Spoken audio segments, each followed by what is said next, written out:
l'homme de Dieu, le prophète Hervé, venu tout droit de la Côte d'Ivoire.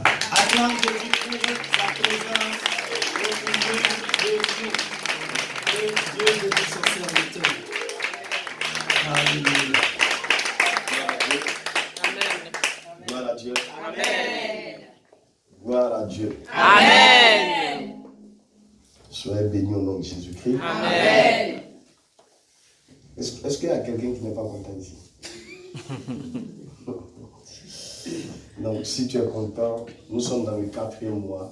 Déplace-toi pour vous saluer seulement que 4 personnes.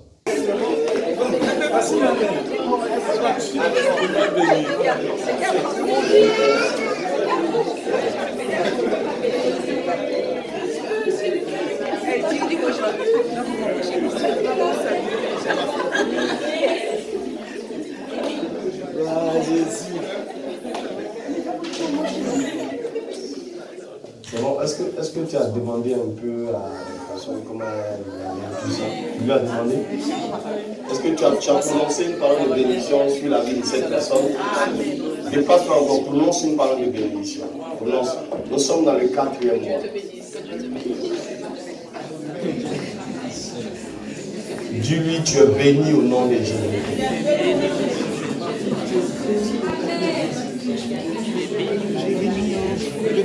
Alléluia. Alléluia. Que Dieu te bénisse au nom de Jésus-Christ. Je bénis vraiment le nom du Seigneur pour la vie de chacun d'entre nous. Soyez bénis. Veuillez vous asseoir. Alléluia. Il faut dire que je suis très très ravi de vous retrouver encore, de retrouver l'église du Seigneur qui est dirigée par le pasteur Oudrabou Israël. Amen. Je voudrais qu'on acclame le Seigneur pour sa vie. Alléluia.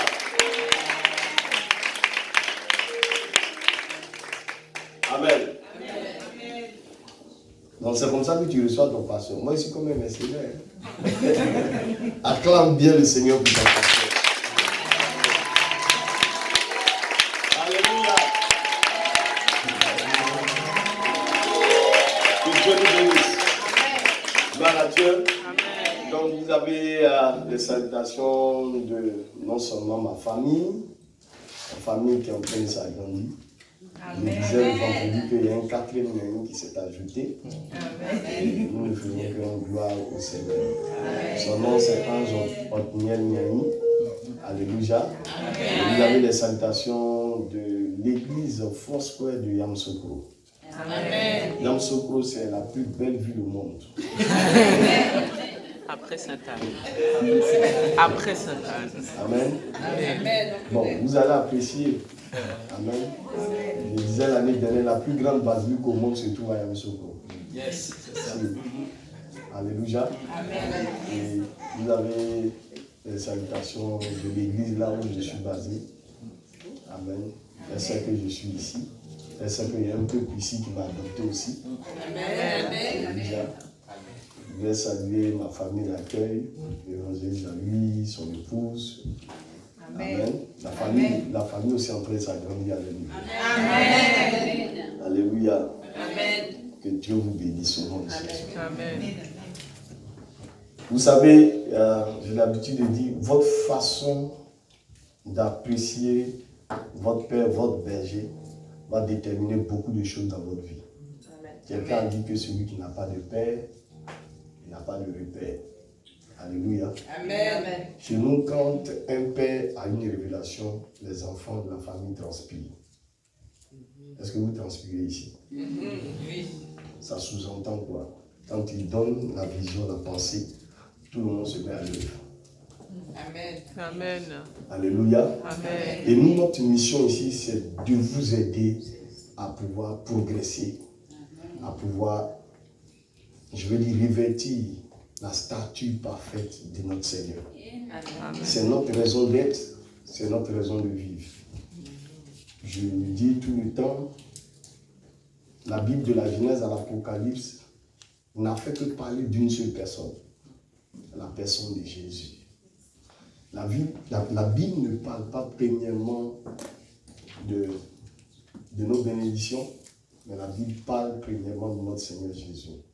C'est pourquoi toutes les fois que vous lirez la Bible, de la Genèse à l'Apocalypse, vous allez voir que Jésus-Christ est caché dans les Écritures. Amen. Et vous allez comprendre pourquoi, excusez-moi, lorsque les disciples étaient en train d'emprunter un chemin qui est contraire à celui de Jérusalem, ils partaient où? À Emmaüs. Et les deux étaient en train d'échanger, étant découragés de ce qui s'était passé, parce qu'ils avaient entendu des paroles prophétiques, mais bon, finalement, les choses ne sont pas passées comme il fallait et tout ça. Donc ils étaient découragés. Ils reboussaient chez eux, ils étaient en train de rentrer. Mais la Bible dit, Jésus-Christ était auprès d'eux et leur a demandé, mais qu'est-ce qui se passe et puis vous avez une mine aussi bizarre? Et les deux répondent au Seigneur sans qu'ils ne sachent que c'était le Seigneur. Es-tu la seule personne ici qui ne sait pas ce qui se passe? Il y a un monsieur, on a cru que c'est lui qui délivrerait, amen, Israël, mais finalement il est mort. Et c'est fini. Mais Jésus-Christ n'a pas dit à ces deux-là, mais qu'est-ce que vous êtes en train de faire? Et croyez toujours aux Écritures et machin et tout ça. Mais il a dit, il a rappelé simplement les Écritures. La mission que j'aurai pendant ce temps, c'est de vous rappeler les Écritures. Parce que celui qui a les Écritures, il est habilité à aller plus loin. Amen. Amen. Écoutez, tous ceux qui sont étudiants ici, qui travaillent aujourd'hui, qui ont reçu un concours et tout ça, ce sont des écrits que des personnes ont laissés, qu'ils ont étudiés. Vous êtes d'accord avec moi? Donc, pour dire à quelqu'un, les écrits représentent une puissance pour un enfant de Dieu. Jésus-Christ a rappelé à ces derniers-là les Écritures. Comme lui-même est l'Écriture, gloire à Dieu, parce qu'au commencement était la parole était avec Dieu, la parole est Dieu. Vous êtes d'accord avec moi? La Bible dit dès cet instant, les yeux de ces derniers-là se sont ouverts. Vous comprenez? Donc il faut que les Écritures viennent ouvrir les yeux. Et en ouvrant vos yeux, vous aurez plus de compréhension. Alors ce matin, j'ai une mission. Et cette mission-là, je pense qu'elle va représenter un élément basique pour chacune de nos vies. Tu as manqué de me dire Amen. Amen. Alléluia. Amen. Et je veux que tu t'imprègnes des Écritures. Je peux parler, tu peux me regarder parce que je suis en costume. Amen. Mais cela ne représente rien. Ce qui est le plus important, c'est la personne de Jésus-Christ. Celui qui a été annoncé comme mort et qui est ressuscité le 3e jour. Les autres personnes ont été enterrées. Mais lui, la terre l'a refusé parce qu'il en est le propriétaire. La Bible dit le 3e jour, il y a eu résurrection par la grâce de Dieu. Et c'est ça notre espérance. S'il n'y avait pas eu résurrection, nous ne serons pas là. Et Jésus-Christ a lutté avec un instrument avec lequel le monde luttait. Et cet instrument-là a mis toutes sortes d'adversaires au chaos. Mais heureusement pour nous les chrétiens, Jésus-Christ a mis cet instrument-là au chaos. Amen.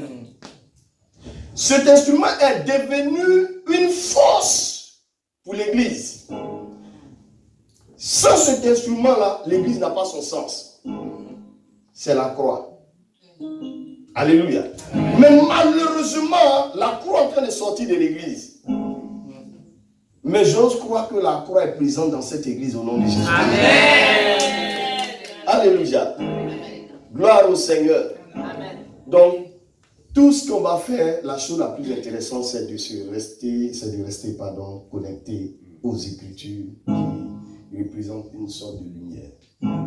Quelqu'un a dit Amen avant son voisin. Je veux que ce matin, tu sois plus rapide que ton voisin. Amen. Vous voyez, lorsque l'ange venait dans l'eau, la piscine de Bethesda, le premier à y entrer, vous voyez, c'est ça les conditions de la société. Mais Jésus-Christ n'impose aucune condition. On dit, tu rentres le premier, tu vas recevoir la guérison. Tu rentres dans cette porte, tu vas recevoir la guérison. Il y a eu trop de conditions. Jésus-Christ n'impose aucune condition. Vous voyez?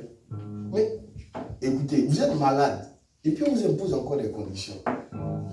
Il faut rentrer dans la piscine pour être guéri. Vous vous rappelez, l'année dernière, je vous l'avais dit ici. Amen. Jésus-Christ ne pose aucune condition. Alléluia. Amen. Voici pourquoi les premiers seront les derniers seront les premiers. Regarde, tu peux venir aujourd'hui à l'église. Mais Dieu peut faire de toi le premier au nom de Jésus. Amen. C'est pas parce que X a pris 10 ans pour recevoir telle chose que toi aussi tu vas prendre 10 ans. Pour toi, ça peut être possible en 24 heures. Parce que notre Dieu est le maître des circonstances et des temps. Il crée le temps, mais il n'est pas compartimenté par le temps. Lui gère le temps, il parle au temps. Voici pourquoi sa façon de faire étonne l'humanité. Alléluia. Gloire à Dieu. Et voici pourquoi des pensées bibliques nous amènent à nous connecter. Nous sommes toujours dans la ferveur de la Pâque. La Pâque, pour moi, représente une puissance pour les chrétiens. Ça représente pour moi une alliance. Ça représente pour moi une porte dont tu dois pouvoir te saisir. Alléluia. Et si tu as la compréhension de la Pâque, c'est fini, tu peux aller de l'avant. Il y a des choses, quand tu les comprends à temps, ça te donne une lisibilité de ta vie spirituelle. Gloire à Dieu. Mon thème de ce matin, c'est la Pâque, notre triomphe. Amen. Amen. La Pâque, notre triomphe. Amen. Amen.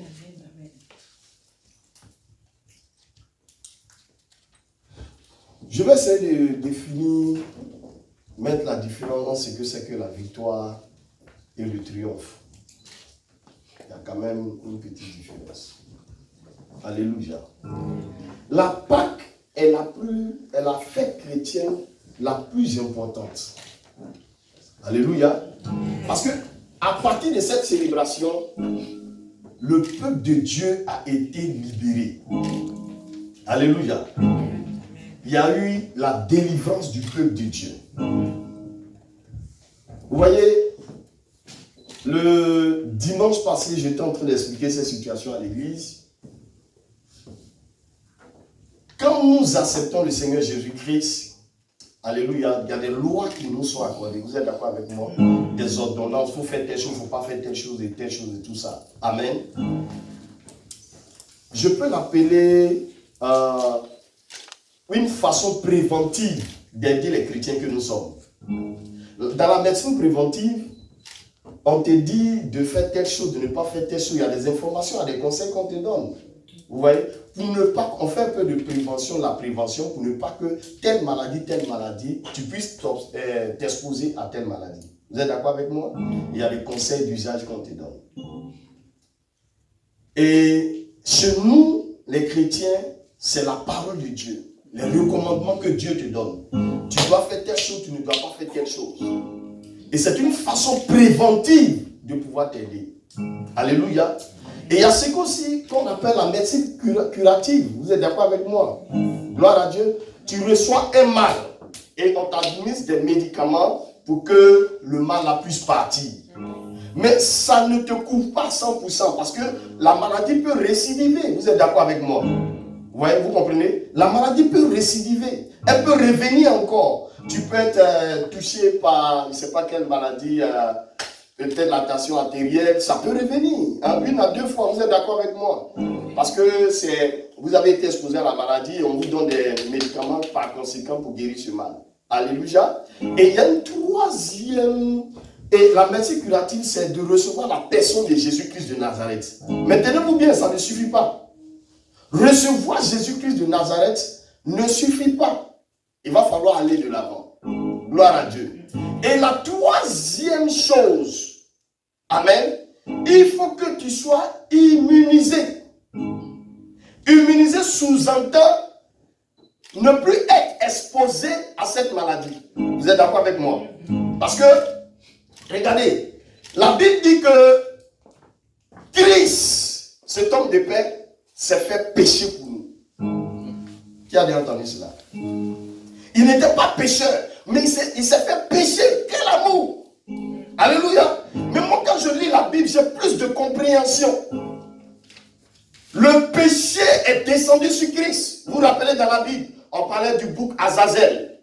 Un bouc sur lequel le prêtre priait, mettait, imposait les mains pour que le péché du peuple puisse descendre dans le peuple et que eux, ils soient libérés par la grâce de Dieu. Mais le péché de ce peuple-là, que ce soit les Antillais, les Martiniquais, les Français, les Espagnols, que ce soit encore qui là, les Africains, leur péché puisse descendre dans ce bouc qu'on appelle le bouc Azazel. Vous comprenez? Et on libérait ce bouc qui partait. Mais c'était une préfiguration de la personne de Jésus-Christ. Notre péché s'est abattu sur lui. Quoiqu'il était 3 fois saint, nos péchés se sont abattus sur lui. Et 2 Corinthiens, le chapitre 5, le verset 17, dit qu'il s'est fait pauvre. Alléluia. Il s'est fait le substitut de notre vie. Gloire à Dieu. Pour que le péché puisse tomber sur lui. Mais finalement, mes yeux se sont ouverts quand je lisais cette pensée. Alléluia. Quand il y a un mal qui sévit, il faut qu'il y ait un antidote. La puissance du diable, c'était la mort. Il effrayait les gens avec la mort. Mais il faut qu'il y ait un antidote de la mort. Jésus crie à la croix, Père, pourquoi m'as-tu abandonné? Pourquoi? Parce que le péché de l'humanité était descendu en Jésus. Mais de vous en moi, est-ce que Jésus-Christ n'était pas aussi fort pour empêcher que le péché descende en lui? Hein? Il était fort pour refuser le péché. Mais il a accepté le péché. La malédiction s'est abattue sur lui. Vous comprenez ce qu'il s'en fait dire? Et quand il a revêtu le péché, maintenant, les gens du laboratoire vont venir l'injecter maintenant.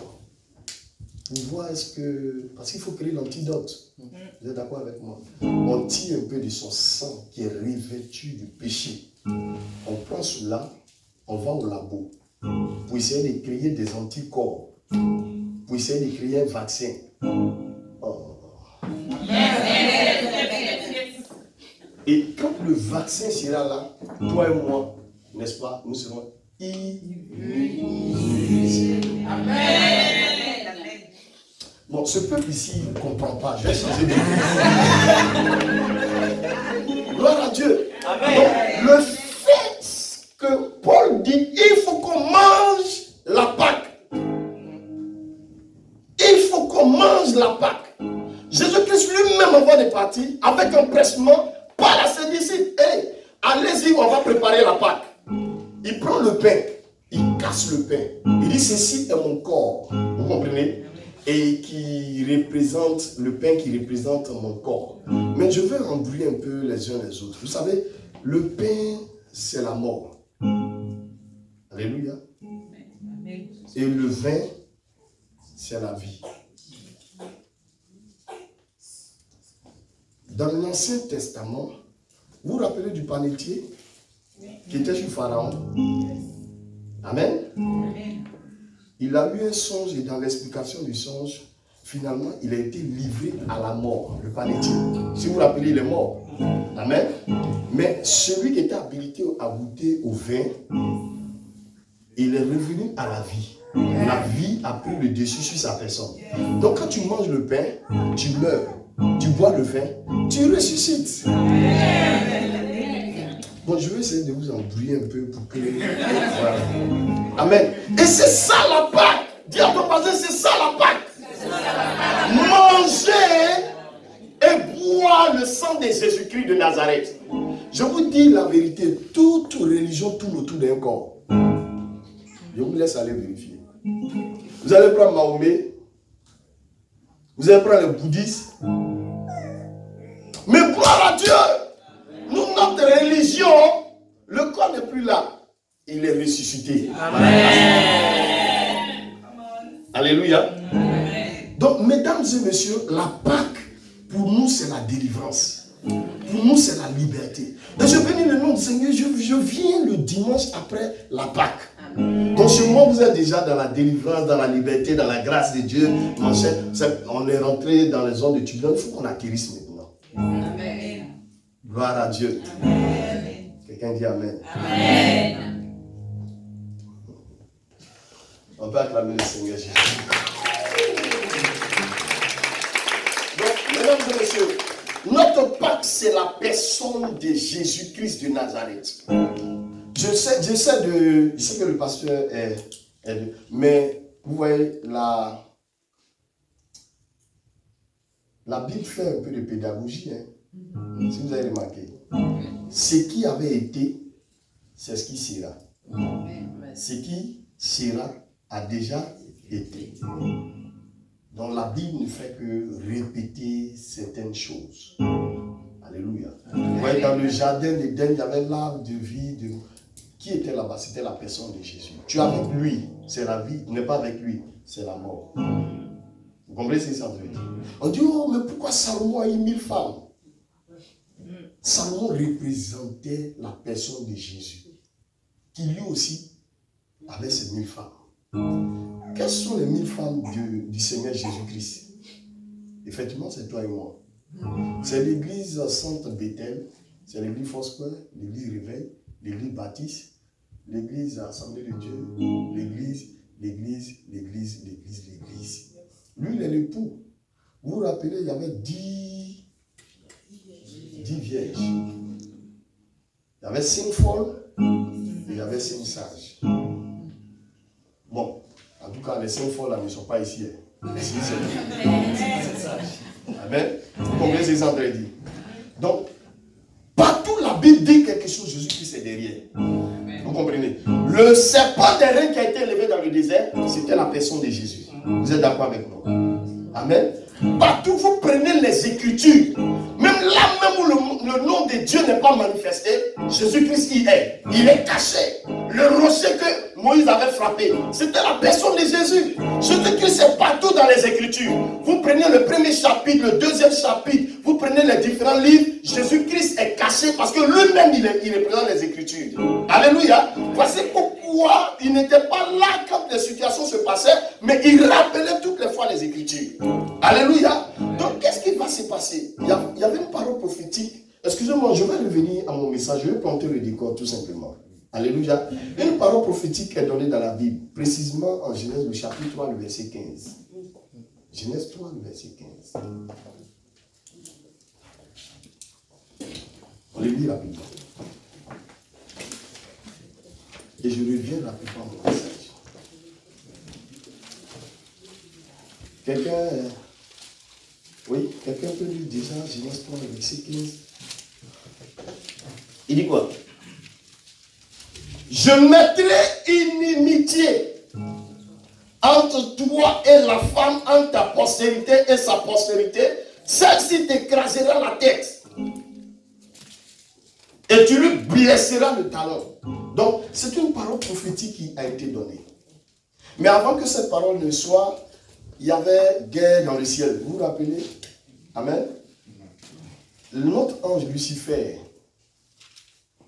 a porté une rébellion et finalement il a été jeté, balancé sur la terre. Vous vous rappelez de cela?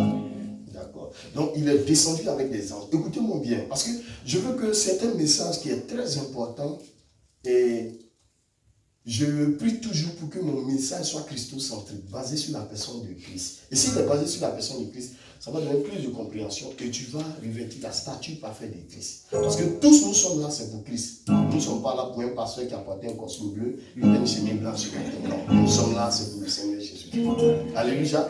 Donc, le problème se passe dans le ciel, mais l'accomplissement de cette situation va commencer en Genèse du chapitre 3, le verset 15. Où le serpent va mordre le talon de la femme, mais la postérité de la femme va mordre et va écraser la tête. Amen. Qui est, je vais dire, descendant de la postérité du serpent, ça le diable. Qui est descendant de la postérité de la femme? c'est nous, mais par le biais du Seigneur Jésus-Christ. Vous êtes d'accord avec moi? Donc, à cause de lui, nous allons écraser la tête du serpent, mais le serpent va nous mordre par moment. Il te mord par moment, il nous mord par moment. Mais sa morsure en elle-même n'est rien. Parce que vous vous rappelez, on a été immunisé. Paul va recevoir une morsure de serpent. Les gens pleurent, on dit, ah ben, il est maudit, dans quelques minutes, il va mourir. Or, le serpent qu'il avait piqué, au contraire, ils n'avaient pas de venin, mais c'était de la vitamine pour qu'ils soient en bonne santé et tout ça. Vous comprenez ce que ça veut dire? Donc, la Bible avait déjà prophétisé que le serpent allait nous mordre le talon, mais nous, on allait écraser sa tête. Ceux qui sortent de Jésus vont écraser la tête du serpent. Le serpent, c'est le symbole du diable. Vous êtes d'accord avec moi? Le peuple d'Israël va être maintenu en esclavage pendant 400 ans. Ils vont commencer à errer. Mais regardez, pourquoi quand vous êtes persécuté pendant un jour, 24 heures, 48 heures, 2 mois, 1 année, 2 années, 5 ans, et vous pleurez? Bon, on va dire que vous êtes des hommes. Mais eux, avant, ils étaient qui? C'était aussi des hommes. Mais ils ont fait 400 années. Le problème, ce n'est pas le souci que tu vis. Le problème, qui tu regardes pour pouvoir sortir du problème. C'est ça qui est le plus important. Donc, pendant 400 ans, Jésus dit, bon, c'est fini. Il y a un mot d'ordre qui a été donné. 10 plaies. Chaque plaie, Pharaon remue la tête, il dit, ouais, je vais laisser partir le peuple. Mais finalement, son cœur s'endurcissait. Mais il a fallu la 10e plaie. Pourquoi? Parce qu'il y a un sacrifice qui a été fait. Dieu donne le mot d'ordre à Moïse. Moïse, vous allez prendre un agneau de 1 an, qui est sans défaut. Cette parole-là s'est accomplie dans le Nouveau Testament. Voici l'agneau de Dieu qui est venu ôter le péché du monde. Vous êtes d'accord avec moi? Donc, qu'est-ce qu'il va falloir faire? Il faut l'immoler pour que son sang, là, on puisse le mettre sur les linteaux des portes. Parce qu'il y a un ange exterminateur, l'ange de la mort qui devait venir. Et cet ange-là, c'était pour causer la mort des premiers-nés. Mais lorsqu'il va voir le sang sur les linteaux des portes, il va passer outre. Il va passer au-dessus. C'est ce qui est la Pâque. Pécha. Passer outre. Passer au-delà. Pour ne pas que vous soyez atteint par l'ange de la mort. Donc, voici comment la Pâque va commencer. Donc, c'est un symbole de délivrance, c'est un symbole de liberté. Vous êtes d'accord avec moi? Donc, toutes les fois que nous fêtons la Pâque, nous sommes en train de rappeler ce qui s'est passé. Vous êtes d'accord avec moi? Amen. Et nous vivons dans la délivrance, dans la liberté par la grâce de Dieu. Tu dis Amen, ça t'arrive au nom de Jésus. Amen. Donc, c'est la délivrance. Et après, la Bible dit que Pharaon a laissé partir le peuple. Et ils sont partis, comment on appelle ça, dans le désert et tout ça. Gloire à Dieu. Et Dieu va donner un mot d'ordre. Chaque année, à cette même période, il faut que vous commémoriez cette fête. Mais comme les Écritures sont venues pour accomplir les choses dans la vie de Jésus, dans notre ère, dans l'ère du Nouveau Testament, Christ dit à ses disciples, hey, allez faire le marché, on va préparer la Pâque. Mais les disciples, sans le savoir, ils ne savaient pas que la Pâque dont l'Ancien Testament avait parlé là, c'était la personne de Jésus. C'était pour accomplir cette Pâque à la personne de Jésus. Allez-y préparer. Il dit, mais voici le pain partagé, voici le vin, c'est mon sang, buvez en mémoire de moi et tout ça. Gloire à Dieu. Mais leurs yeux n'étaient pas ouverts. Jésus-Christ voulait leur dire, la Pâque là, c'est moi, c'est ma personne. Si vous me mangez, l'ange exterminateur, quand la mort va venir, quand les soucis vont venir, les situations négatives vont venir, quoi que vous les ressentiez, mais ils vont passer outre, ils vont passer au-dessus de votre vie, parce que vous m'avez accepté comme Seigneur et Sauveur. Et la marque de mon sang est maintenant sur votre vie. Quiconque voudra vous toucher, me touchera d'abord. Donc nous sommes sous le sang de Jésus-Christ de Nazareth. Amen. Et c'est après qu'ils ont compris. Mais celui qui a plus compris la parole de Dieu, c'était l'apôtre Paul. Donc il dit 1 Corinthiens 5:7 que Christ notre Pâque. Amen. Amen. Vous allez voir quelque part dans la Bible, la Pâque, il faut la manger. Il faut la manger. Donc mangez là, vous êtes en train de recevoir simplement l'antidote. N'est-ce pas? Voici pourquoi Jésus-Christ est au centre du christianisme. Gloire à Dieu. Je veux que vous compreniez une différence entre un chrétien et puis quelqu'un qui est disciple de Jésus, bien qui pratique le christianisme. Le chrétien va tous les jours à l'église. Mais le disciple de Jésus, celui qui pratique le christianisme, il sait que lui-même est à l'église. Amen. Donc, soyez des chrétiens. Nous sommes des disciples de Jésus-Christ. Alléluia. Amen. Le mot chrétien a été employé 3 fois dans la parole de Dieu. Vous fouillez les Écritures 3 fois. Amen. Mais je pense que si Jésus-Christ était là, il ne serait pas en train d'employer le mot chrétien. Parce que dans la Bible, ce sont les disciples et tout ça, ceux qui pratiquent le christianisme. Mesdames et messieurs, notre Pâques est celui qui est notre triomphe. Amen. Amen. Yes. Notre Pâques. Pourquoi tu peux te taper la poitrine tous les jours? Pourquoi tu dois le célébrer tous les jours? Parce que Christ est ta Pâques, l'objet de ta délivrance. La Pâques ne se fait pas seulement chaque année en avril. La Pâques, c'est toutes les heures, toutes les minutes, toutes les secondes de ta vie, tous les jours, toutes les semaines, tous les mois, toutes les années. Tu célèbres la Pâques. Quelqu'un a dit Amen. On va lire 2 portions des Écritures, puis on va avancer. Rapidement, 2 portions des Écritures. On lit Colossiens le chapitre 2, le verset 15, et puis 2 Corinthiens le chapitre 2, le verset 14. Amen. C'est vrai que tu vas prendre note, mais je veux que tu aies une compréhension plus spirituelle. Parce que souvent, les notes ne vont pas venir t'embrouiller, mais ça peut que tu peux perdre le fil en la réalité. Gloire à Dieu. Mais je veux que tu prennes le stylo de ton cœur, le stylo spirituel, pour graver une pensée sur ton cœur qui va t'aider plus tard. Quelqu'un a dit Amen. Amen. Donc voilà 2 portions de la parole de Dieu. Colossiens 2, le verset 15. 2 Corinthiens 2, le verset 14. Donc, un homme va lire Colossiens 2, 15 et une femme va lire 2 Corinthiens 2, le verset 14. Qui se propose chez les hommes? Qui se propose? Colossiens 2, 15. D'accord, merci papa. Et qui se propose chez les femmes? Oui? D'accord, nous tous nous sommes les hommes, il n'y a pas de... D'accord, donc 2 Corinthiens 2, le verset 14. Oui, papa, allons-y. Verset 15. Oui, le verset 15. Il a dépouillé les dominations. Il a dépouillé les dominations. Et les autorités. Et les autorités. Et il a délivré publiquement un spectacle. Oui. En triomphant d'elle par la croix. En triomphant d'elle par la croix. Amen. Amen. 2 Corinthiens 2, 14. Oui, allez-y. Grâce soit rendue à Dieu, qui nous fait toujours triompher en Christ et qui répand par nous en tout lieu l'odeur de sa connaissance. Amen. Alors, que Dieu bénisse sa parole, qui sanctifie sa parole. Dans les 2 versets, nous avons un mot commun. C'est quoi déjà? Dans les 2 versets. Triompher. Voilà Dieu. La Pâque, notre triomphe. Quelqu'un répète cela à son voisin. Alors quand on demande aux uns aux autres, qu'est-ce que c'est que le triomphe? On dit c'est une victoire. Mais nous, on va essayer d'établir la différence entre ces 2 mots, entre la victoire et le triomphe. Je vais rapidement.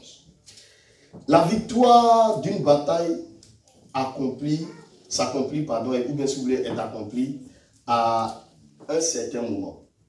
Amen. La victoire d'une bataille est accomplie à un certain moment. Elle est accomplie par une effusion de sang. Elle se produit sur le champ des batailles. La victoire, c'est parce que tu as combattu que tu as une victoire, vous êtes d'accord avec moi. Donc c'est sur un champ de bataille. La mort du Christ sur la croix est une victoire. Vous êtes d'accord avec moi? Amen. Amen. Donc la victoire d'une bataille est accomplie à un certain moment. Elle est accomplie par une effusion de sang. Elle se produit sur le champ de bataille. La mort du Christ sur la croix est une victoire pour nous les chrétiens.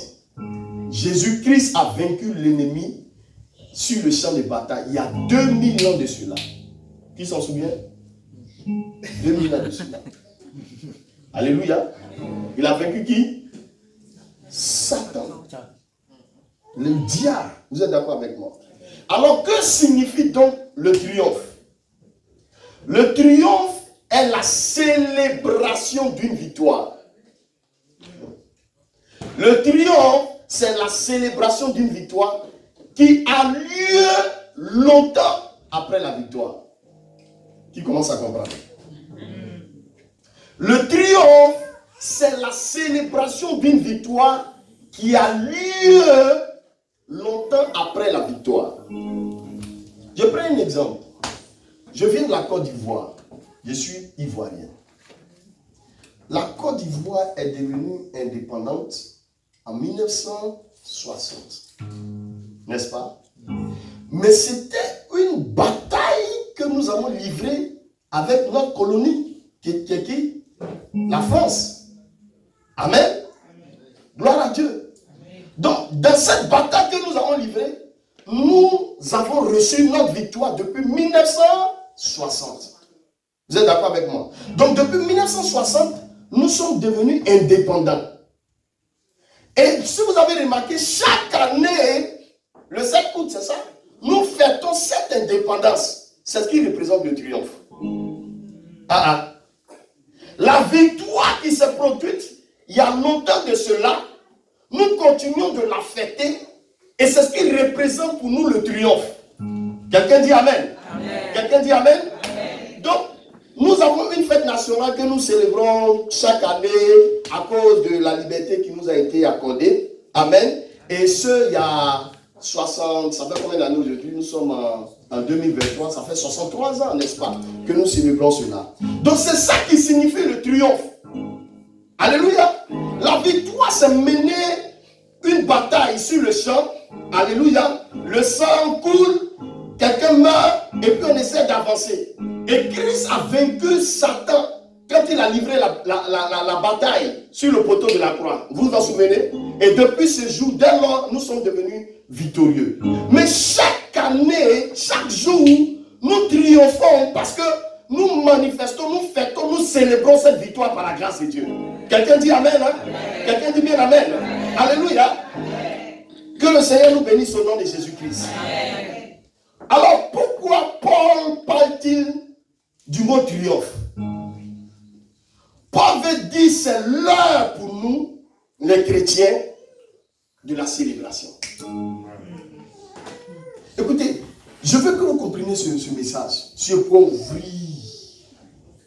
votre pensée, puis entrer dans écrire des choses, puis ressortir, j'allais le faire. Mais si vous comprenez le message, vous avez tout compris. Donc pourquoi Paul utilise-t-il le mot triomphe? Nous l'avons vu dans les Écritures. Paul veut dire que c'est maintenant l'heure de la célébration. Si, parce qu'il voit que les chrétiens ne sont pas en train de célébrer. Les chrétiens plutôt, ils sont comme découragés, déçus. Comme s'ils n'avaient pas eu la victoire. Il y a 2000 ans de cela. Or Christ, notre Pâque, nous a fait triompher des choses du malin. Alléluia. Mais quand Paul regarde l'église, il y a un problème. L'église n'est pas en train de s'élever. L'église n'est pas en train de manifester son triomphe. Alléluia. Donc c'est un rappel pour que chacun de nous se ressaisisse par la grâce de Dieu. Donc, mesdames et messieurs, la victoire est déjà là. Il faut que nous, on la célèbre par la grâce de Dieu. Elle a été gagnée il y a 2000 ans de cela. Quelqu'un dit Amen. Ce n'est pas nous qui avons gagné la victoire. Qui a gagné la victoire? J'ouvre une brèche. Donc celui qui gagne la victoire, c'est celui qui peut la perdre aussi. Celui qui gagne la victoire, c'est celui qui peut la perdre. Est-ce que toi tu as gagné la victoire? Qui a gagné la victoire? Donc on parle d'un fait. Celui qui gagne la victoire, c'est lui qui a la capacité de la perdre. Qui a gagné la victoire? C'est Jésus. Attends, c'est pas nous. Donc ça veut dire que on ne pourra jamais perdre la victoire. Yes. Oh. Alléluia. Qui a gagné la victoire? C'est Christ Jésus. Donc celui qui la gagne, c'est celui qui a la capacité de la perdre. Nous, on n'a pas livré des batailles.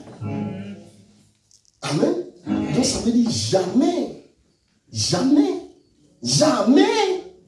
nous ne pouvons perdre la victoire. Amen. Quelqu'un commence à comprendre? Que Dieu vous bénisse au nom. Donc tu ne peux pas perdre la victoire. Jésus a gagné la victoire. Il est la seule personne qui peut la perdre. N'est-ce pas? Donc tu ne peux jamais perdre une victoire. La seule chose que tu as fait, c'est de la gagner. Et tu l'as déjà gagnée. Il y a 2000 ans de cela. Non, le seul truc que nous devons pouvoir faire, c'est de célébrer cette victoire. Et quand nous le faisons, c'est ce qui représente le triomphe. Célébrer la victoire qu'a eu Jésus de Nazareth. Je suis en train de dire quoi à quelqu'un? La victoire, la bataille que tu n'as pas livrée, tu ne peux jamais la perdre. Donc tu es plus que vainqueur, c'est ce que l'apôtre Paul dit. Chaque fois que tu livres une bataille, alléluia, tu ne vas jamais dans la bataille étant vaincu, mais tu vas toujours vainqueur. Une chose est sûre, il y a un vaincu dans cette bataille, ça ne sera pas toi, mais ça sera plutôt le diable. Amen. Alors Dieu vient dire que les œuvres des ténèbres ont pris possession sur ta vie, ils t'influencent, ils te découragent, ils te malmènent ça et là, et il y a des situations bizarres qui se produisent dans ta vie. Mais c'est parce que tu n'as pas compris le sens des Écritures. Alléluia. Joseph, quand il est dans un lieu, ça progresse, ça prospère. Mais tu es un Joseph en miniature. Même quand les problèmes sont présents, les choses doivent progresser. Mais c'est parce que tu n'as pas compris ce que tu devais comprendre. À la réalité, tu n'as pas livré de guerre. Celui qui a livré la guerre, c'est lui qui peut la perdre. Et toi, tu es là seulement pour célébrer la victoire. Ma prière est que la victoire soit totale et complète dans ta vie. Toutes les fois que tu auras une guerre à livrer, sache que Christ a déjà vaincu le diable. Et que la victoire, le triomphe soit ton partage au nom de Jésus. Parce que ce n'est pas toi qui es la Pâque. La Pâque, c'est la personne de Christ. Or, la Pâque signifie la délivrance, la liberté. Donc, Christ est notre Pâque qui a produit cette délivrance, cette liberté.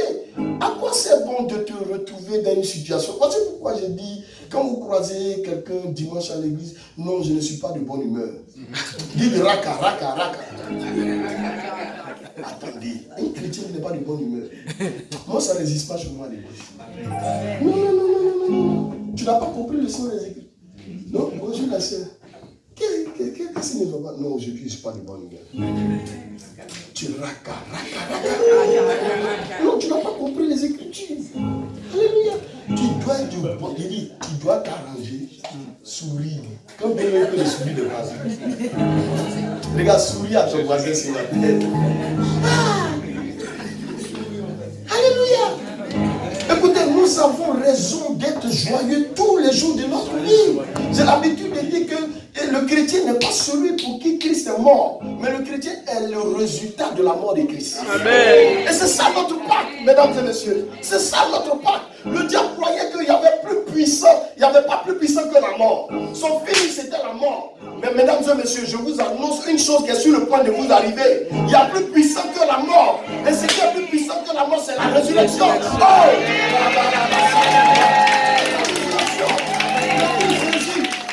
Alléluia. Gloire à Dieu. On peut te dire que tu es mort pour toi et fini. Mais je veux dire à quelqu'un, ce n'est pas fini tant que ce n'est pas fini. Amen. Il y a une voie de sortie qui s'appelle la résurrection. Quel que soit le mal dans lequel tu es, la maladie dans laquelle tu te trouves, il y a une voie de sortie qu'on appelle la résurrection. Quelqu'un va dire, mon frère, il n'y a plus rien à faire pour toi. Je n'ai jamais vu dans les Écritures, en les parcourant, l'évangile Marc, où le Seigneur était avec les disciples. Il dit Pierre, Matthieu, Jacques, venez. Vous voyez la dame qui est couchée là. Il n'y a plus rien à faire pour elle. Prenons nos bagages. Nous sortons de la maison. Il n'y a plus rien à faire. Ça n'existe pas. Partout où Christ est rentré, partout où Christ est passé, il y a eu quelque chose qui s'est passé. Amen. Alléluia. Amen. Il regarde l'enfant. La mort avait emporté son père. Heureusement pour lui, il y avait un personnage important à la porte de la vie. Quelqu'un qui règne dans le surnaturel. Quelqu'un qui vécut la puissance de Dieu avec lui. Heureusement pour cet enfant. Quand son père mourait, Christ n'était pas là. Mais quand lui, il est mort, Christ était à la porte de la vie. On partait l'enterrer. Non, Jésus-Christ un autre Pâques. Il dit, mais qu'est-ce qui se passe? Quel est ce cortège-là? Les gens chantent, ils sont remplis de vin, de coups, de boissons bizarres. Les gens sont à la porte de la ville, à la sortie. Il dit, mais qu'est-ce qui se passe? On dit, non, il y a un enfant qui vient de mourir. Il dit, je vais le regarder. Il regarde, il soulève le tissu, le pain. Il regarde, il dit, mais tout jeune n'a pas encore fait sa vie. Il y a des choses qu'il n'a pas encore réalisées. Petit, lève-toi, il s'élève. Alléluia. Si l'a fait pour ces personnes, il peut le faire aussi pour toi. Amen. Christ, c'est notre Pâques. C'est l'objet de notre délivrance. Voici pourquoi, depuis qu'il y a goûté à Christ, c'est fini. Ma vie a changé d'une façon radicale.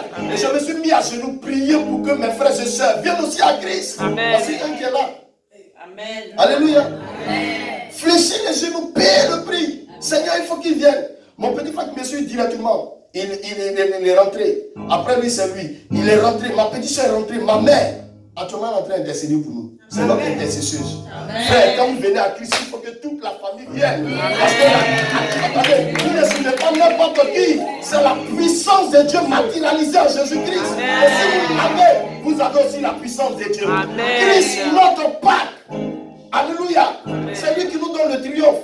Dis amen 3 fois et tu reçois la grâce de Dieu. Alléluia.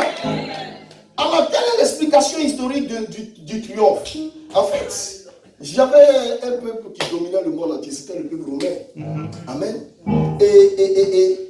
Et l'Empire romain, on célébrait toujours les héros, tous ceux qui étaient puissants. Si vous lisez les écrits de Jules César, vous allez voir ça dedans. Amen. On se mettait à célébrer. Et aujourd'hui, c'est représenté dans les films que nous regardons.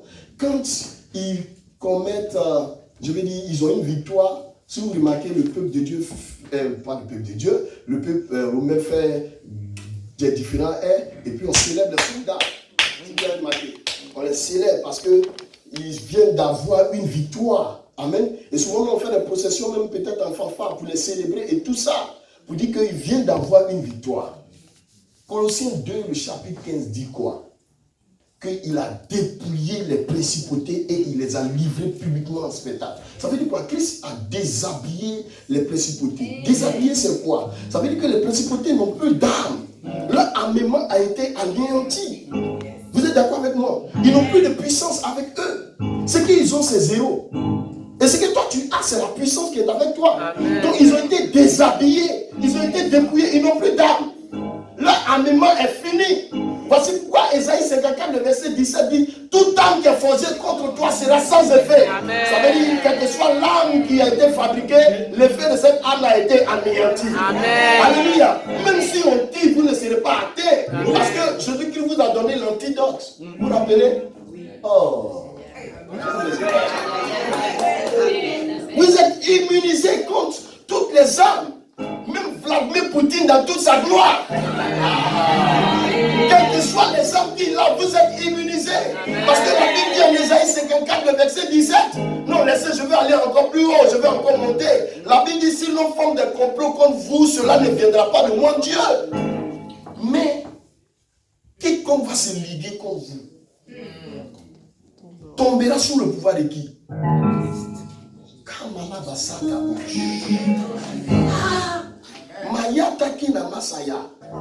Il tombera plus sous le pouvoir du Seigneur, mais va tomber sous votre pouvoir. Donc j'ai un pouvoir. Donc j'ai un pouvoir. Alléluia. Donc à vous aussi vous avez un pouvoir. Alléluia. Quiconque va se liguer contre votre vie. Ce matin, je suis à la chair du premier responsable de cette église, le pasteur Israël Ouedraogo. Je m'associe à l'onction qui est sur sa vie. Amen. Je rentre dans cette onction. Et je vais dire à quiconque entend ma voix ce matin, il y a un pouvoir qui vous a été conféré. Depuis la Pâque, il y a une puissance qui vous a été conférée. Je ne parle pas de la puissance qui sort de moi et qui va sortir de moi. Mais vous avez une puissance sur votre vie. Et quiconque va vous toucher tombera sous votre pouvoir. Amen. Je parle des esprits qui sont des esprits outre-mer, qui sont des esprits d'une autre localité, quel que soit l'endroit où vous allez vous tenir. La Bible ne dit-elle pas tout lieu que va fouler la plante de vos pieds. Dieu va vous donner cela en héritage. Ça veut dire quoi? Une fois que vous entrez dans une localité, tous les esprits doivent te garder. Oh. Alléluia. Une fois que vous entrez dans ces lieux, Dieu fait de vous commandant. Parce que vous avez décidé d'obéir à l'ordonnance de Dieu, aux lois de Dieu. Donc parce que vous pratiquez les commandements de Dieu, vous avez ces lois en vous. Dieu vous établit commandant partout où vous êtes. J'ai entendu, tu m'emmènes, n'est pas normal. Alléluia. Donc vous êtes commandant. Mais d'où vient-il? Je vous dis que la parole de Dieu, elle est simple. Pratiquez-la simplement, c'est tout. Il n'y a pas de problème. N'attendez pas qu'un pasteur vienne avec des tonges noires, ceintures rouges, avec des césars sur sa tête. Il vient comme un prophète dans le prophétique et il vous dit, hey! Non. Vous êtes commandant partout où vous êtes. Je vous dis quelque chose. Partout où vous êtes, vous pouvez déclarer des choses et les choses vont arriver par la grâce de Dieu. Oui, parce que Jésus-Christ est en vous. Christ votre Pâque est en vous. Et ce que vous allez dire, c'est ce que vous allez devenir. Alléluia. C'est ça la vie spirituelle. La vie spirituelle, elle est simple. Elle est très simple. Ne la compliquons pas. C'est vous qui pensez que vous êtes dans les problèmes. Non, il n'y a pas dans les problèmes. Pasteur, il dit déchargez-vous sur moi. Déchargez-vous. Mais c'est qui représente la force des pasteurs? Non, c'est décharge. On est une fois bête. Oui. Le bien à bas de la vie spirituelle, c'est la croyance. Tu ne crois pas, c'est bien un problème. Crois, c'est fini. Non, c'est fini. Alléluia. Ma deuxième venue ici, j'étais là. Je viens avec des pasteurs qui sont venus pour la première fois. Je suis comme le chef de la délégation. Et là, on m'arrête un petit là. Excusez-moi, il m'arrête à l'aéroport. Mais monsieur, vous venez ici et tout ça. Bon, comment vous allez vivre ici? Ah, si elle ne savait pas comment vivre ici, elle n'allait pas quitter mon pays. Et le gars, les nouveaux pasteurs qui ont eu les visas pour la première fois, ils sont passés. Et puis le gars me maintient. Est-ce que vous pouvez présenter les choses et tout ça? J'ai dit, bon, jusqu'à là, j'ai été humain. Or, la Bible me dit, je suis comme le vent. On essaie d'où il vient et d'où il va. Le vent est incolore. Il est même inodore. On ne le voit pas. Ah, pour moi, je suis comme le vent. Donc, je laisse mon côté naturel, mon côté humain. Je vais activer le côté surnaturel. Je regarde le petit qui m'a bloqué là. Je souffle. C'est fini. Il dit, monsieur, passez. Passez. Quand ton voisin passe, il voisin passez. Il voisin passe. Et l'esprit t'arrête et demande t'arrête passe. Il voisin passe. Passe. Maintenant, dis aux oreilles de ton voisin, tu as laissé passer.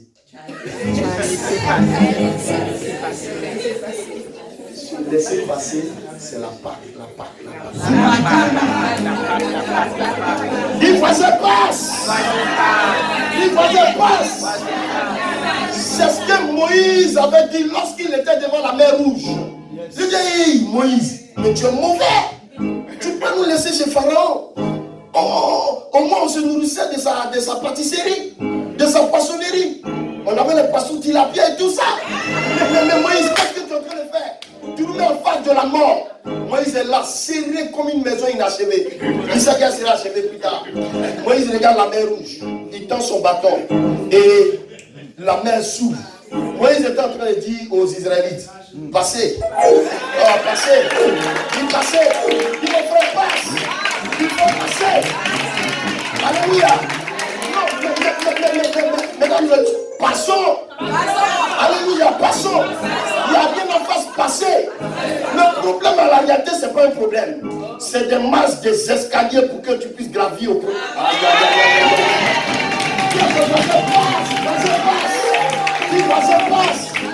Passe. Est-ce que vous savez qu'il y a des maladies qui viennent pour rendre gloire au Seigneur? Dis voisin passe. Il faut escalader la maladie. Amen. Aïe. Yes. Alléluia. Amen. Mesdames et messieurs, il est l'heure de fêter le triomphe. Amen. Attendez, quand Christ fils bataillaient là. Vous étiez là-bas? Non. Attends, vous n'étiez pas là-bas. Maintenant, pourquoi vous voulez-vous jouer les dangereux? Vous n'étiez pas là-bas. Ce n'est pas votre combat. Le combat a été déjà mené dans votre vie. La seule chose que vous avez à faire, c'est de passer, de le célébrer, de triompher, de célébrer cette église. C'est la seule chose que vous avez à faire. Quelqu'un dit Amen. Quelqu'un dit Amen. Alléluia. Il a bien fait le travail. Regardez, il a dépouillé. Attends, quand on dit dépouiller, ça veut dire quoi? Hein? Que quoi? Dépêchez-vous. Dépêchez-vous. Non, mes amis. Enlevez.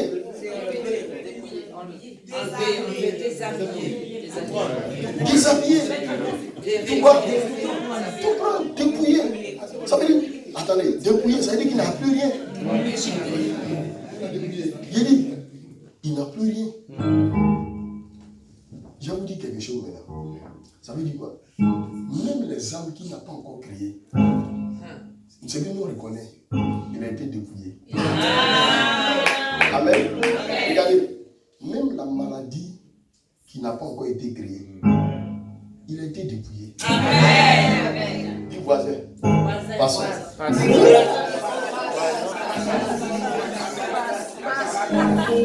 Le gars n'a plus d'âme.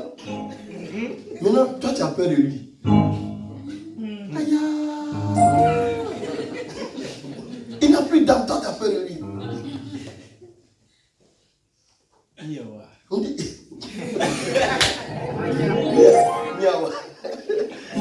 Amen. On dit, il est comme un lion rugissant. Comme un lion rugissant. Comme un lion rugissant. Il va toi tu fais il est comme, il n'est pas un lion rugissant. Celui qui est le lion rugissant, un concurrent de la tribu de Juda, il est toi. Amen.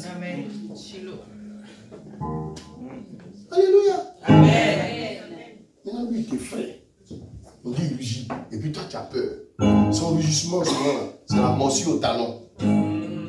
C'est ton chef au travail. Toi tu es un bon à rien. Je te renvoie. Il ne connaît pas ton importance. Celui qui connaît ton importance, il va te prendre. Putain, oui, il va te prendre bientôt. Amen. Tu es comme un Joseph dans cette entreprise. Amen. Donc là, le diable a rugi. Mais son rugissement n'est rien.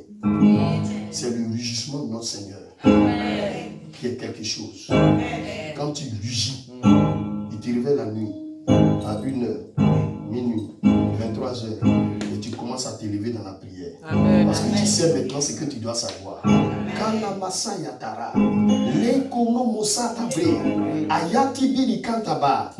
Tu ne peux plus te taire. Parce que tu as compris ce que tu devais comprendre. Et tu commences à rugir dans la nuit. Et tous les esprits, ils savent qu'il y a un enfant de Dieu qui est là. Quelqu'un dit Amen. Quelqu'un dit Amen. Alléluia. Dans les soldats romains, quand ils venaient, Amen, ils étaient acclamés.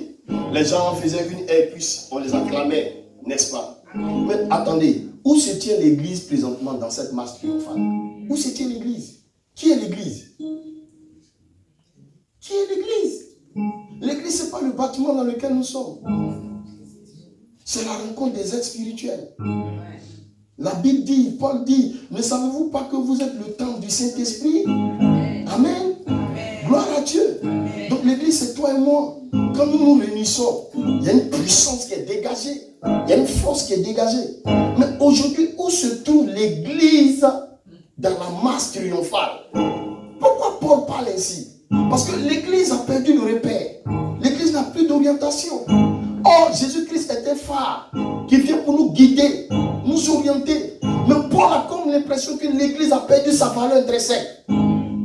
L'église n'est plus là où elle doit être. Elle est comme perturbée, perdue.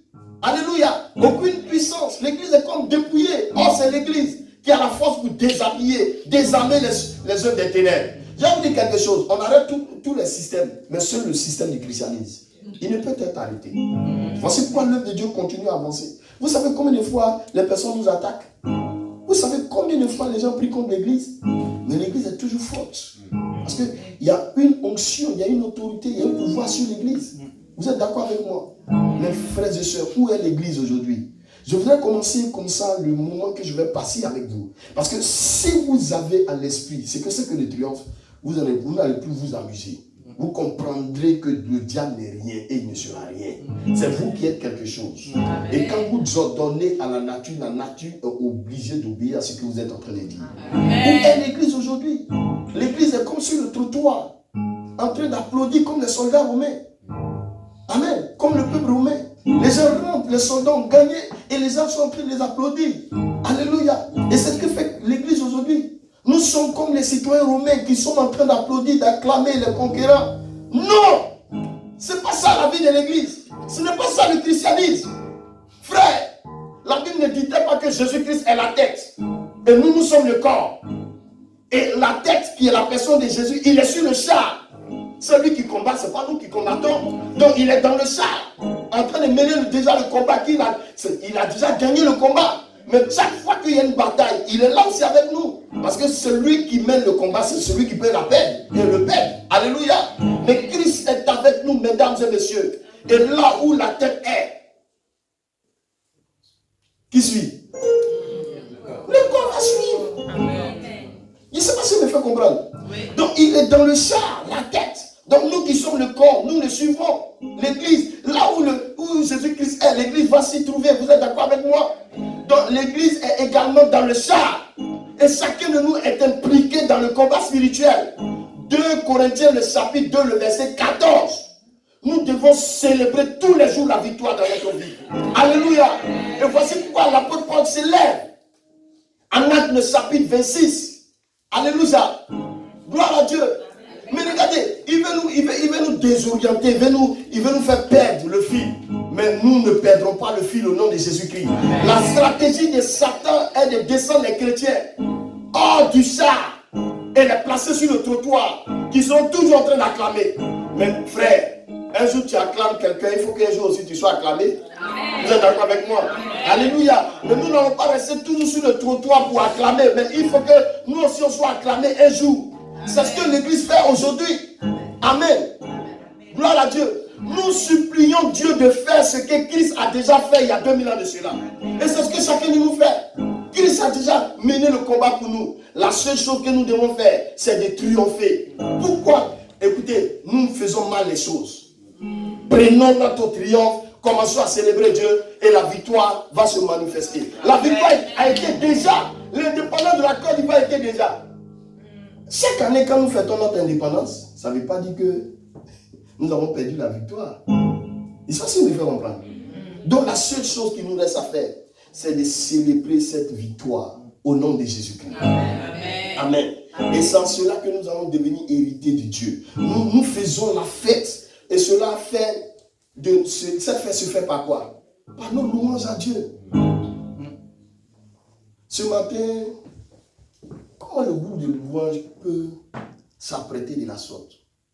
Vêtu en blanc ce matin, pour faire plaisir à Dieu et à vous qui êtes là.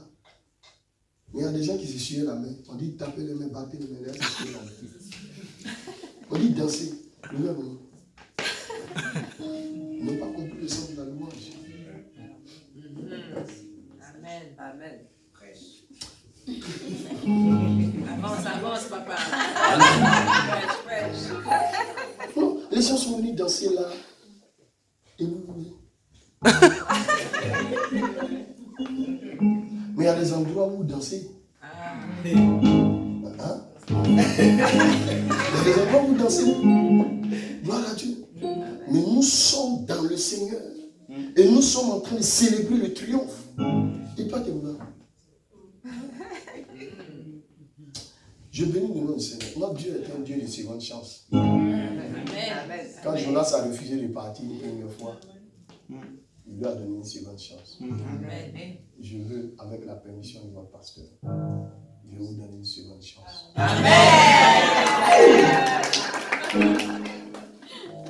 Dis voisin, es-tu prêt? Les enfants, venez vite à la chaise ici. Est-ce que vous êtes prêts? Oui. Écoutez, non, J'explique quelque chose. Venez, pendant ce temps. J'explique quelque chose. Il dit, papa, s'il te plaît, tu peux prendre Acte, le chapitre 16, le verset 25. Acte 16. Est-ce qu'on peut mettre ça sur les écrans? Acte 16, le verset 25.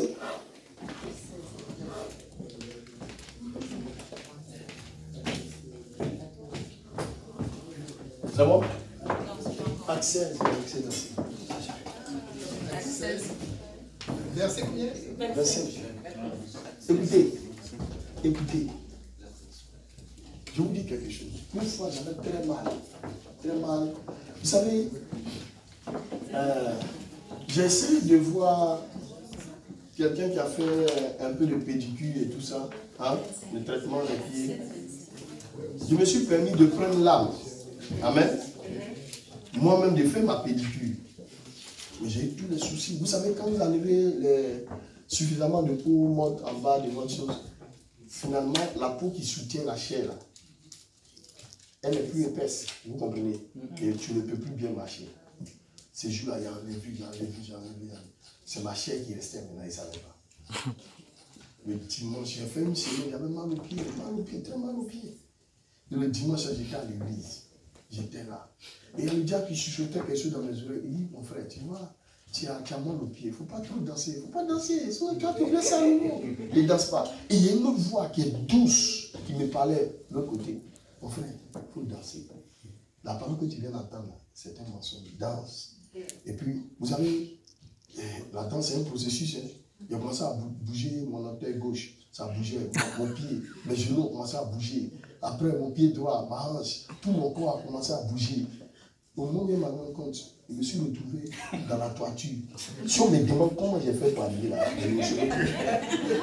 Mais j'ai été guéri systématiquement. J'ai été guéri. Le diable voulait me maintenir. Vous comprenez? Oh, c'est pas moi qui ai mené le combat. Qui a mené le combat? C'est Jésus. Donc ce que moi j'ai à faire, c'est de célébrer. Amen. Dis à ton voisin, célébrons. Célébrons. Alléluia. Acte, le chapitre 16, le verset 25 dit quoi? Vers le milieu de la nuit. Vers le milieu de la nuit. Je vous explique quelque chose, papa, avant que tu ne continues. La nuit, c'est un langage spirituel. C'est un langage spirituel. Ta nuit peut se trouver même à 10 heures. Même à midi, ta nuit peut se trouver là. Il y a des gens, la nuit, c'est tôt le matin. Amen. Mais regardez, vers le milieu de la nuit, qu'est-ce que Paul a fait? Paul et Silas priaient et chantaient. Priaient et chantaient. Oui. Les louanges de Dieu. Les louanges de Dieu. Oui. Et les prisonniers les attendaient. Oui. On peut faire avancer. Oui. Donc 26. Oui. Tout à coup, il se fit un grand tremblement. Tous ceux qui se mettent à célébrer la victoire qui a eu lieu il y a 2000 ans de cela. Regardez, Paul a été emprisonné. Paul a été compartimenté. Il ne pouvait plus rien faire. Ni acheter, ni vendre. Ni manger la nourriture qu'il voulait. Paul était dans une sorte de prison. Son patron l'avait renvoyé du travail. La pauvreté avait frappé à sa porte. La maladie avait frappé à sa porte. Paul était dans la prison. Mais qu'est-ce qu'il a fait? Il s'est rappelé de ce qui s'était passé il y a 2000 ans de cela. La victoire qu'a eu notre Seigneur Jésus-Christ sur la croix. Qu'est-ce que Paul a commencé à faire? Il a commencé à louer Dieu. Louer Dieu, c'est ce qui représente le triomphe.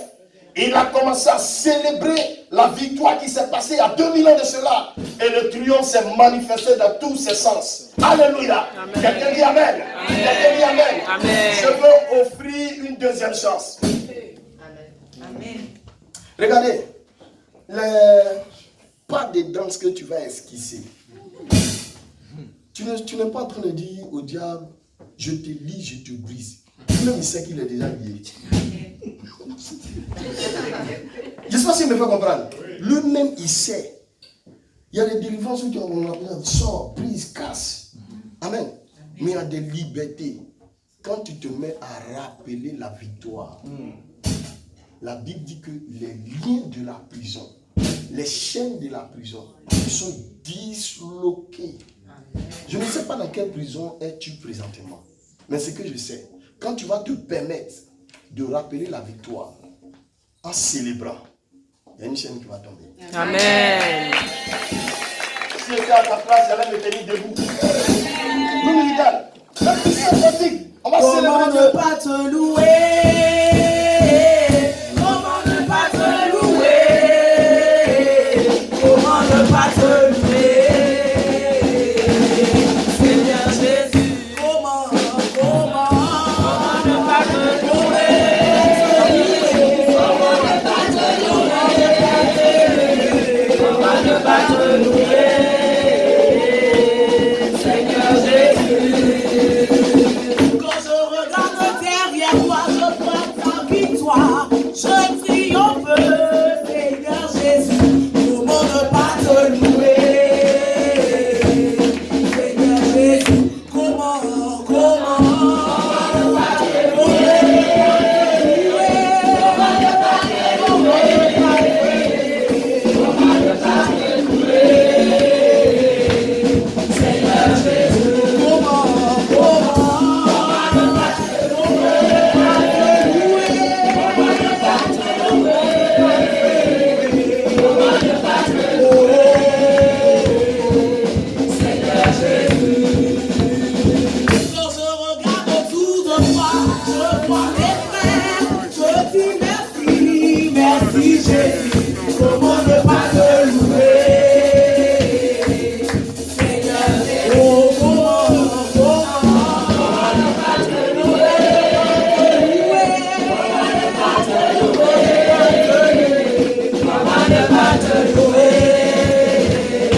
Gloire à Dieu. Amen. Papi, viens. Viens, s'il te plaît. Il n'y a pas derrière. Viens. Oui, bien sûr. C'est prière. T'appelles comment déjà? Floriana. Floriana. Mets-toi ici. Ma bouche. Là-bas.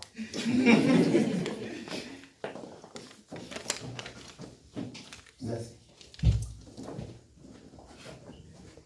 À ma droite. Vous me regardez. Vous pouvez mettre une chanson. Ils vont signer.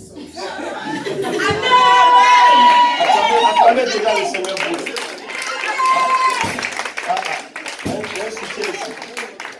Moi aussi, je soutiens ma fille, là, Floriana. Tenez. Voilà. Après, chez nous, les Ivoiriens, on dit qu'il faut gâter le coin. Alors, gâter le coin, là, c'est-à-dire, au moment où on va se rendre compte, là, c'est fini. Amen. Mais gâter le coin, là. Il faut gâter le coin même. Je dis aujourd'hui, là, regardez, tous les pas sont permis.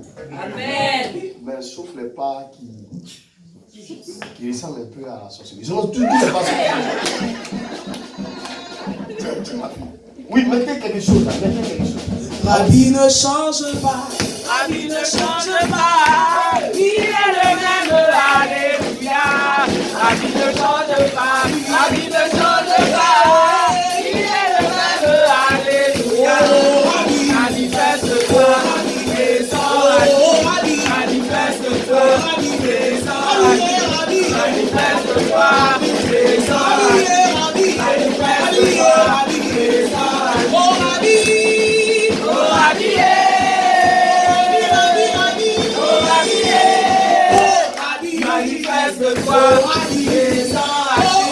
manifeste-toi, manifeste-toi,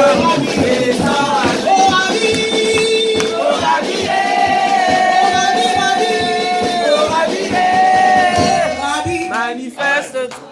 Ami, tu as gagné.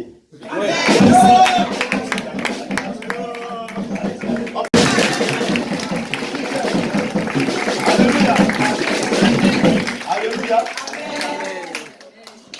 Je suis en train de parler du triomphe. Ce qui réjouit le cœur aujourd'hui des chrétiens. Il y a des gens qui ont fait des processions en fanfare pour chanter les louanges de Dieu, pour dire que Christ est ressuscité. Il y a des gens qui sont allés dans les rues, aller crier que Christ est ressuscité. Alléluia. Parce que la Pâque, c'est notre triomphe. C'est la Pâque qui nous maintient dans la victoire. Et nous devons de célébrer tout le temps Jésus. Amen. Paul était dans cette prison avec les liens pas possibles, les chaînes pas possibles. Il y avait une escouade des soldats qui étaient là pour garder Paul dans cette prison. Paul n'a pas dit, oh, aujourd'hui je suis mort, qui viendra me sauver? Non! Qu'est-ce que Paul a fait? Vers minuit, dans sa situation, dans son problème, Paul a commencé à chanter les louanges. Écoutez, je n'étais pas là quand Paul était en prison, mais l'Esprit m'a transporté dans cette prison.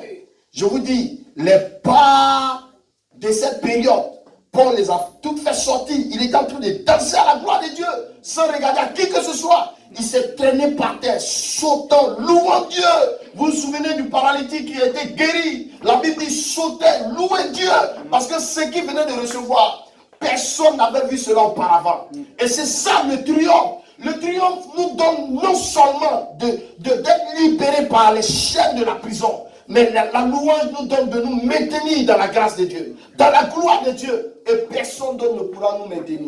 Amen. Alléluia. Amen. Quand nous nous permettons de triompher, de célébrer Dieu, nous sommes en train de prophétiquement dire au diable, c'est fini. Amen. C'est fini. Amen. Aucune action, aucune de tes actions ne pourra m'arrêter. C'est fini. Amen. Parce que j'ai triomphé de toi. Et la Bible ne dit-elle pas en Colossiens le chapitre 2, le verset 15, qu'il a dépouillé. Il a dépouillé. Et nous sommes en train de célébrer ce dépouillement par la grâce de Dieu. Et plus vous allez célébrer le dépouillement, plus il sera dépouillé. Plus vous célébrez, plus il sera dépouillé. Plus vous le célébrez, plus le dépouillement va avoir son sens. Quelqu'un dit Amen. Quelqu'un dit Amen. Et pendant que nous sommes en train de louer Dieu, les chaînes de la servitude sont disloquées, les liens sont cassés, les chaînes sont brisées par la grâce de Dieu. Alléluia. Quelqu'un dit Amen. Amen. Mon frère, viens. Oui. Il n'y a pas de revient. Il n'y a pas de frère. Michel. Oui. Calme. Bienvenue dans la célébration. Merci. Amen. Maman, viens. Viens. Oui, vous, bien sûr. Venez ici. Sinon, on lui prend mon bord. Est-ce qu'on peut évoluer dans la même gamme? Amen. Amen. Amen. Oh, qu'il soit loué, qu'il soit loué. Oh, qu'il soit loué, qu'il soit loué. Le roi des rois. Qu'il soit loué, Jésus. Qu'il soit loué, qu'il soit loué. Le roi des rois.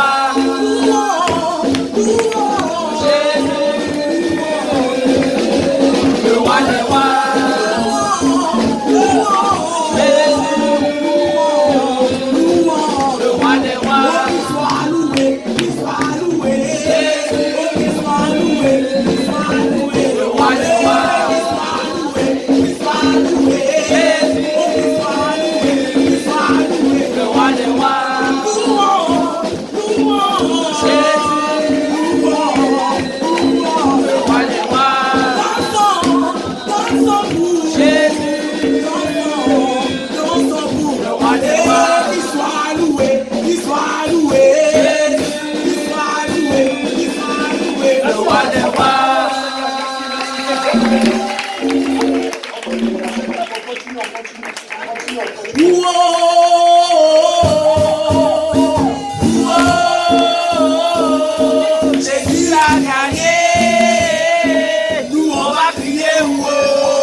Ces gens de choses, le diable ne les aime pas.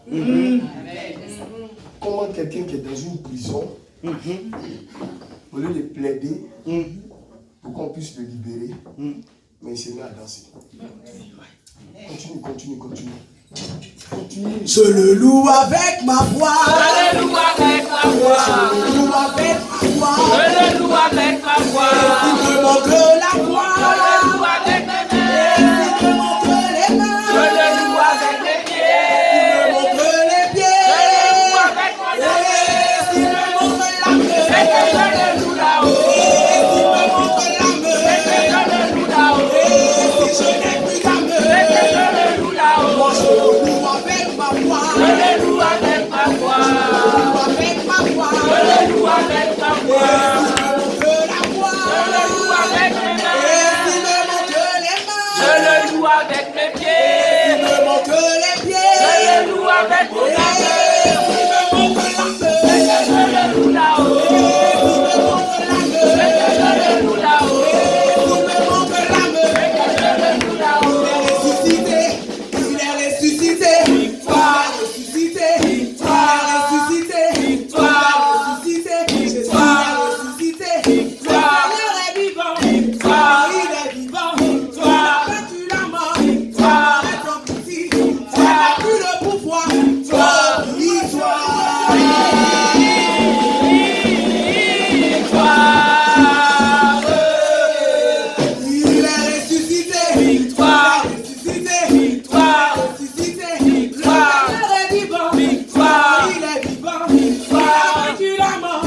un espace prophétique qui vient de s'ouvrir.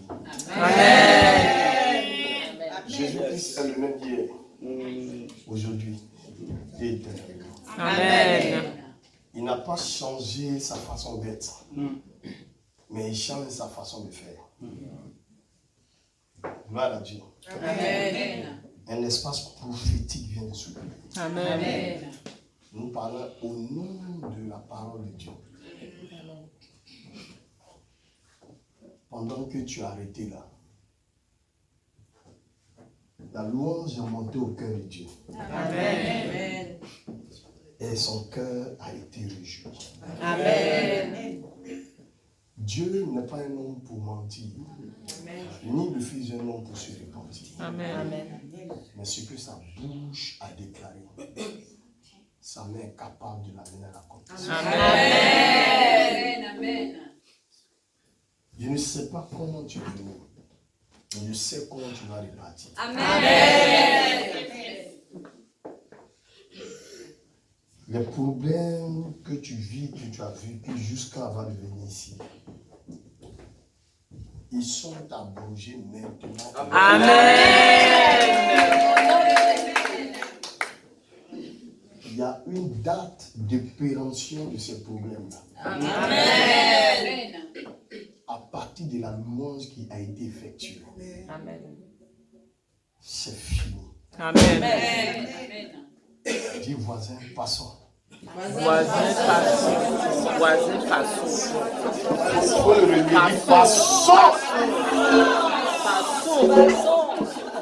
Alléluia. Amen. Rien d'autre ne doit te retenir. Je suis en train de te dire, de montrer l'identité du royaume auquel tu appartiens. Amen. Mon père spirituel me disait, vaut mieux faire envie que de faire pitié. Nous avons Christ en nous. En Christ en nous, c'est l'espérance de la gloire. Amen. Tu ne peux pas avoir la Pâque qui est l'espérance de la gloire et rester la même personne. Christ est venu prendre des affligés, leur donner le réconfort. Le diable te maintient dans cette léthargie, te faisant croire que c'est fini pour toi. Mais je dis, ce n'est pas fini tant que ce n'est pas fini. Amen. Là où s'arrête la main des hommes, c'est là commence la main de notre Dieu. Là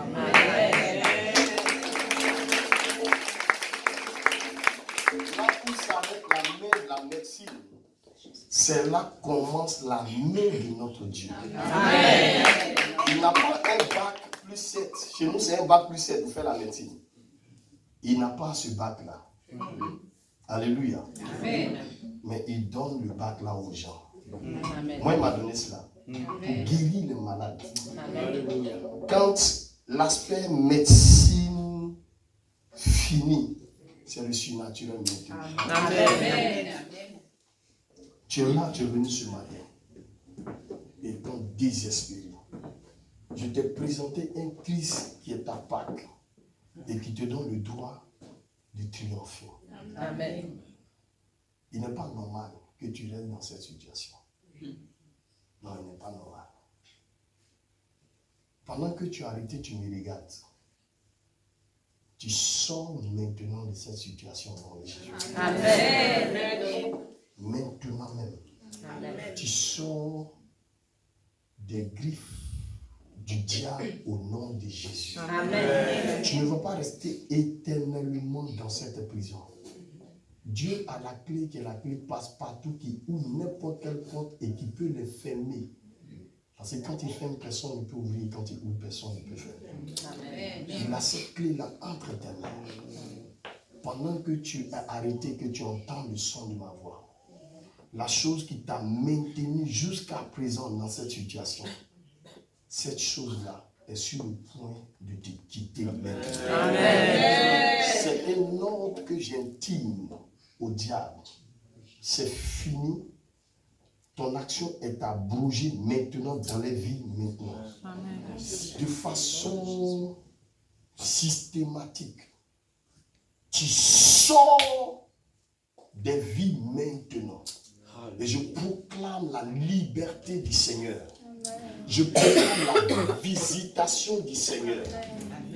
Quel que soit le mal qui est dans ton corps, le mal qui est dans ton corps, il disparaît maintenant au nom de Jésus.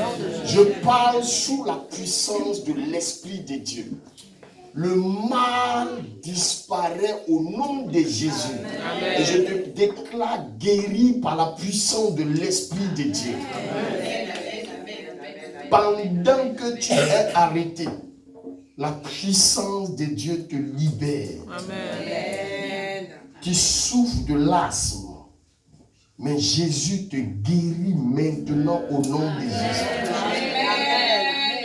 Quel que soit le nom de la maladie dont tu souffres, si c'est une arthrose, si c'est une douleur lombaire, tu es guéri au nom de Jésus-Christ de Nazareth. Christ, notre Père, te libère. Et tu triomphes, tu vas célébrer à nouveau cette liberté au nom de Jésus-Christ de Nazareth.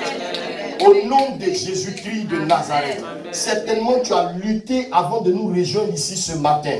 Mais ta lutte n'est pas fortuite, elle n'est pas gratuite. C'est un rendez-vous glorieux que le Seigneur t'a donné. Regarde, il t'a envoyé ici pour recevoir la guérison totale de ton corps, de ton âme, de ton esprit. Pendant que je suis en train de parler, c'est comme un feu qui vient embraser tout ton corps et te libérer totalement au nom puissant de Jésus-Christ de Nazareth. Je presse un Jésus-Christ qui est ressuscité. Il n'est pas resté dans le tombeau. Dans le 3e jour, la terre l'a vomi au nom de Jésus-Christ. Et puisque la terre l'a vomi, le mal dont tu souffres te vomit ce matin.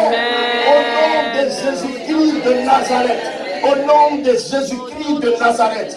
La puissance de Dieu est déployée. 8 jours, mon fils. La puissance de Dieu est déployée dans cette salle. Ah, Malabaha Takinamos. Mendibirikata Brosandaba. Endeke de Brositaba la Quintolo de Chédema. Je veux que vous associez à moi pour prier ce matin. La puissance de Dieu, Christ notre Père, Kinamo, Zayataba, priez, priez, élevez encore la voix, priez, Mosi Ataba, Elanala Hoshe, Abas, Tananadabra, et le mot logo de Bossani, Niriken de Bre, et le Mahayam de Bosch.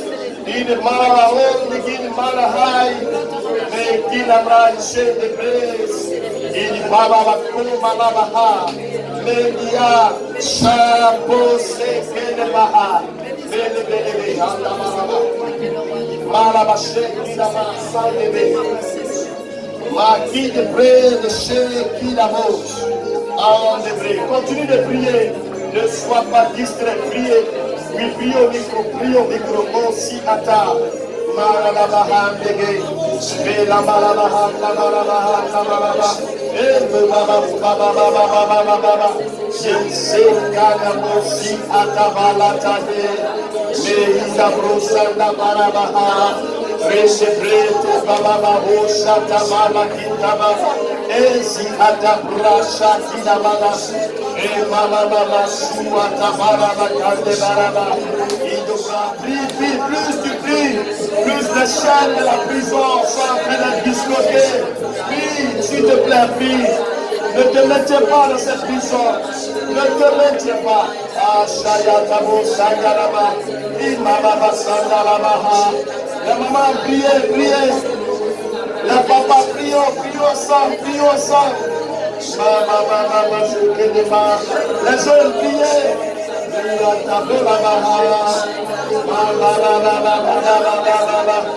Plus tu vas prier, la joie va t'animer, la joie va t'animer. Plus tu prieras, tu deviendras un conquérant. Prie.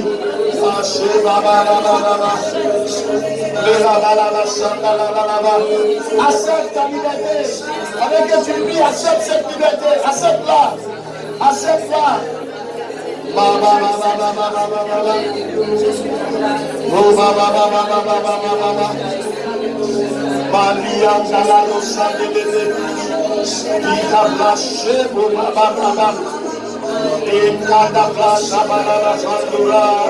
C'est Mama, et Chiatabona, Bekinama, priez.